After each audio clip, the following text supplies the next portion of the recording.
Bendiciones, amada familia Epicentro, que Dios bendiga tu vida y tu familia.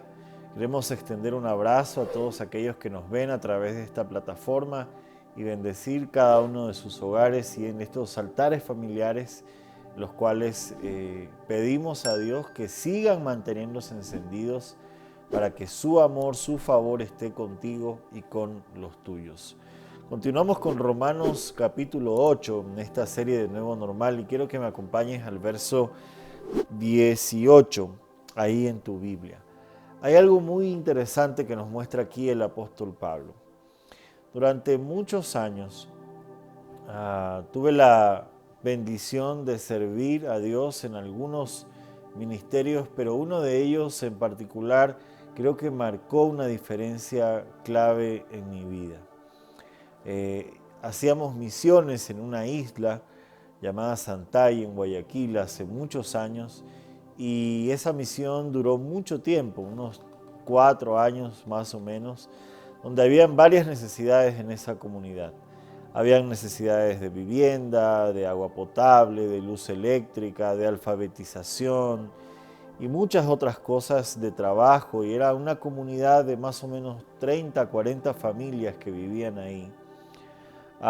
Y dentro de todas sus necesidades llegábamos nosotros de parte de la iglesia a traer el mensaje, alimento, a veces colchones y algunas otras cosas que Dios nos permitía llevar. Era difícil entrar a la isla, sobre todo en invierno, ya que en invierno subía el río y esta isla quedaba frente a un mercado. Y cuando subía la marea o subía el nivel del río Guayas, todo lo que se arrojaba del otro lado en el mercado, al frente de la isla, terminaba dentro de la comunidad de la isla Santay.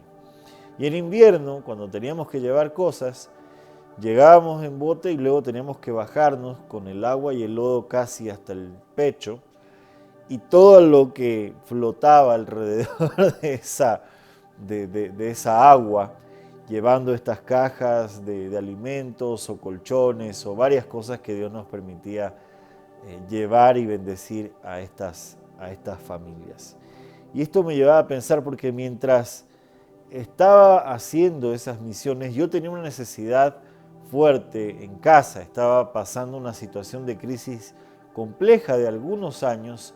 en medio de las crisis personales, emocionales y las crisis de familia que surgieron en ese tiempo, problemas económicos, de trabajo, necesidades y algunas cosas. Y de alguna forma esta experiencia generó un balance en mi vida, porque muchas veces al inicio de las crisis que yo enfrenté, me quejaba con Dios, reclamaba a Dios acerca de por qué nos sucede esto como familia, por qué tenemos que atravesar esto. Habíamos estado en una posición, entre comillas, lo que se conoce como, o decimos como posición acomodada, y luego literalmente de un solo golpe Dios nos llevó hasta abajo, a lo más bajo, y eso generó muchos puntos de inflexión en nuestra vida como familia, en la relación con mis hermanos, con mi madre, y muchas cosas que sucedían en ese momento. Y esta situación, este servicio a Dios que nos permitía hacerlo los fines de semana, generó en mí una especie de equilibrio, porque en medio de mi queja siempre llegaba el día sábado en la mañana y tenía estas experiencias y podía identificar que había alguien que estaba en una necesidad mayor que yo en ese momento. Y luego tuve otras experiencias de ministerio, aparte de esta, en cárceles y en muchas otras que el Señor me permitió servir. Y algo que aprendí y que sigo aprendiendo y que Dios sigue formando en mi corazón, en mi carácter, es que cuando yo me quejo, siempre Dios me permite ver una realidad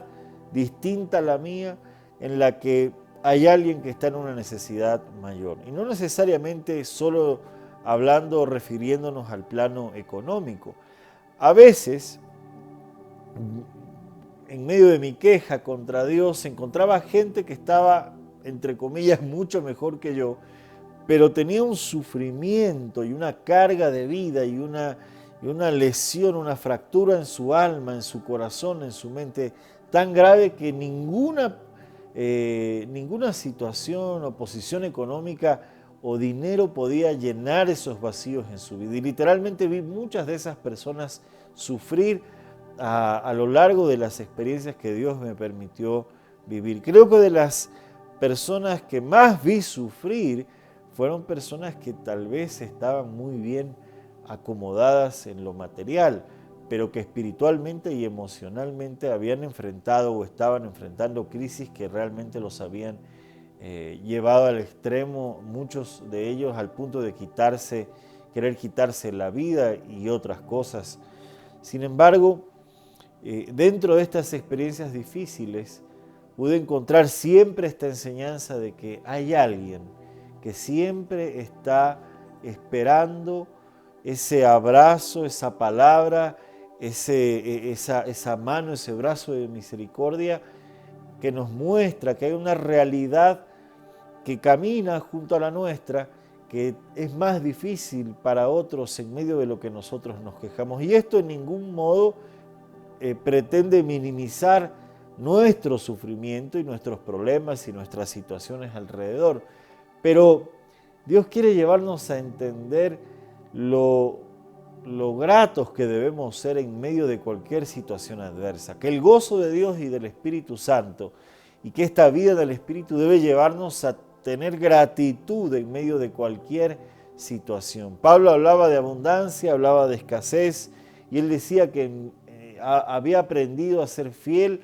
y a estar contento con lo que Dios le daba en medio de cualquier situación. ¿Y cuán contentos estamos nosotros en medio de realidades adversas como pueden ser algunas de las que vivimos hoy como humanidad en todo el mundo? Hay escasez de trabajo, hay empresas que están teniendo pérdida, hay empresarios que están rompiéndose la cabeza literalmente para ver cómo hacer y cómo seguir poder sostener las familias de sus empleados. Hay otros que lamentablemente han tenido que cerrar, situaciones de enfermedad, gente que se ha enfermado con el bendito virus del COVID-19 y todas las cosas. Pero las crisis no son de ahora, no nacieron a partir del COVID-19, vienen ya desde antes. Siempre hemos tenido situaciones de crisis y creo que Dios nos está diciendo también que Él siempre ha estado con nosotros, sino que tal vez nosotros hemos estado mirando hacia el lado incorrecto. Y eso hace el pecado, apuntar en contra o apuntar en la dirección opuesta hacia lo que Dios nos quiere mostrar.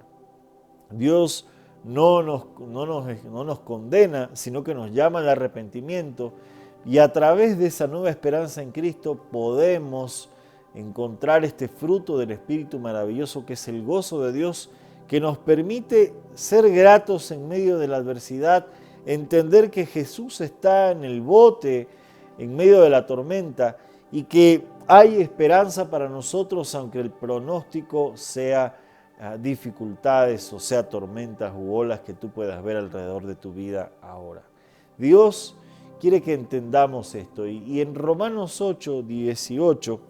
hay algo muy interesante que dice la Biblia. Sin embargo, lo que ahora sufrimos no es nada comparado con lo que Él nos revelará más adelante. Hay esa gloria venidera, esa promesa de vida eterna y esa morada que fue a preparar el Señor para cada uno de nosotros nos espera. Y es verdad que tenemos que padecer en esta vida, en esta carne, en estas situaciones que nos envuelven como humanidad y las realidades que giran alrededor de nuestra familia y todas las situaciones complejas que vivimos. Pero si Dios está en nosotros,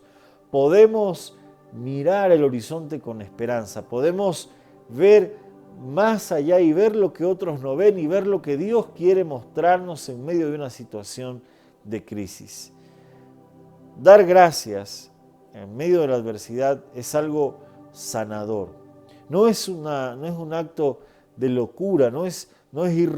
ser irracional, no es alienarse de la realidad, simplemente es decir, ok,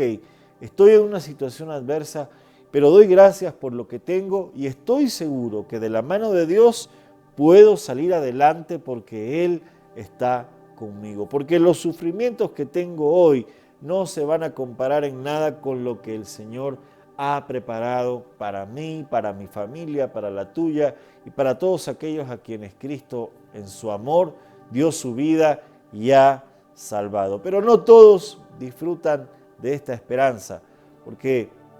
no todos han hecho suya este regalo hermoso de salvación. Pero tú y tu familia pueden hacerlo y pueden abrazarse y pueden ser gratos y en medio de las situaciones de crisis que podemos vivir hoy también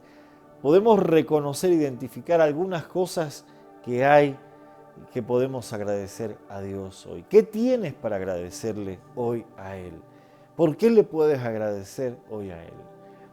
Puedes agradecerle por tus hijos, por tu cónyuge, puedes agradecerle porque tal vez has logrado mantener tu trabajo en medio de una situación de crisis, porque tal vez tu jefe o la empresa para la que trabajas todavía es bendecida con trabajo, o Dios te ha rodeado de una comunidad que te bendice, que te abraza, que te da una palabra de aliento, manos que te han ayudado, que hasta aquí Dios no nos ha soltado y en fin, tantas cosas para agradecerle a Dios. Siempre es más fácil ver el punto negro en la pared blanca antes que identificar todo el espacio en blanco donde Dios nos da la visión para llenar ese espacio con promesa, con bendición, con creatividad y con todo lo que Dios ha puesto en nuestras manos para hacer. Deja a un lado ese puntito negro, esa mancha en el lienzo blanco tal vez de tu vida, en el cual Dios quiere que empieces a pintar, en el libro que Dios quiere que empieces a escribir, en eso que empiezas a emprender y en ese transformar nuestra mente a la mente de Cristo para poder conocerlo, entenderlo y entrar en ese propósito hermoso de Dios para nuestras vidas. En Él tenemos un futuro y tenemos una esperanza. Así que comparte con otros la esperanza que Cristo ha puesto en tu vida, que Dios bendiga a tu familia, ora con los tuyos, agradezcan ahí, desen ese abrazo, no postergues más los abrazos, no dilates las palabras de amor, no dilates las oraciones en familia, no permitas que se te sea quitado, robado ese tiempo, disfruta y da gracias a Dios en ese tiempo en el cual como familia podemos acercarnos a su presencia. Recuerda compartir esto con otros, suscribirte si todavía no lo has hecho y nos vemos hasta la próxima aquí en Altares Familiares.